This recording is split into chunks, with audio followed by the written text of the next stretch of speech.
Which numbers are factors of 75? Select all that apply. Well, when you want a factor, you need to ask yourselves what number will divide this number without leaving a remainder. So, can I do 75 divided by 75 and get a regular number, no remainder? Yes, I can. So you are going to be a factor because 75 divided by 75 is 1. What about 75 divided by 25? That's a whole number too. 75 divided by 25 is 3. No remainder. What about 75 divided by 15? Well, if you're not sure, go off to the side and find out. How many times does 15 go into 75? Well, let's guess. 5.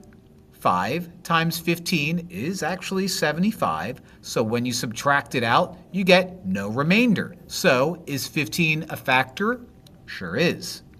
And the easiest one of them all, can I divide 5 from 75 and get no remainder? Yep. I mean, we just kind of did it. If 75 divided by 15 is 5, that would mean 75 divided by 5 is 15. None of these gave you a remainder, which meant all of these were factors.